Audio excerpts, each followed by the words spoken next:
تربتا کشمیریانی پلا مرضی و ہندوستان ظلم و زرا کی یعنی علافہ رواں کی کشک بتائی رواں کا سرکاری ملازم نودربر و سول سوسائٹی راشونا باہر سرتائی دلگوش کرنے رپورٹا کشمیریوں کی حمایت اور بھارتی بربریت کے خلاف بلوچستان کے شہر تربت میں ایک ریلی نکالی گئی۔ ریلی میں سرکاری ملازمین، طلباء، سول سوسائٹی کے افراد نے شرکت کی۔ ریلی کے شرکاء نے ہاتھوں میں بینرز اور پلے کارڈ اٹھا رکھے تھے جس پر کشمیر کے حق میں اور بھارت کے خلاف نعرے درج تھے۔ ریلی کے شرکاء سے ایڈیشنل ڈپٹی کمشنر حسین جان اور سماجی و سیاسی شخصیت لالا رشید دشتی و دیگر مقررین نے خطاب کرتے ہوئے کہا کہ کشمیر میں نہتے شہریوں پر بھارت کی ظلم اور تشدد ریاستی دہشت گردی ہے۔ اقوام متحدہ دیگر عالمی ادارے اس کا فوری نوٹس لیں۔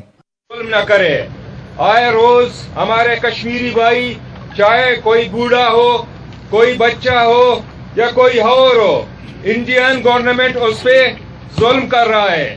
تو یہ ہمارا فرض ہے کہ ہم آگے نکلیں۔ ہمارے جتنے بھی مسلمان بھائی ہیں، پاکستانی مسلمان ہیں، آئیں نکلیں اور اپنی کشمیری بھائیوں کی مدد کریں۔ طاقت کے ذریعے اس کو دبا سکتے ہیں مگر ان کی فکر کو آپ کبھی نہیں دباؤ گے۔ انشاءاللہ کشمیر بنے گا پاکستان۔ پاکستان اس دن مکمل ہوگا جب کشمیر بنے گا پاکستان۔ Thank you. دنیا کے ہر کونے میں جہاں بھی مسلمان آباد ہیں، سب کی تکلیف ہماری تکلیف ہے۔ ہم اپنے کشمیری بھائیوں کے ساتھ جدوجہد آزادی کی حمایت کریں گے۔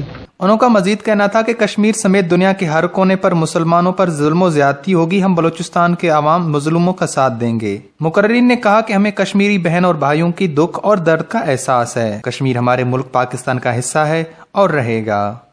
وش نیوز تربت کیچ۔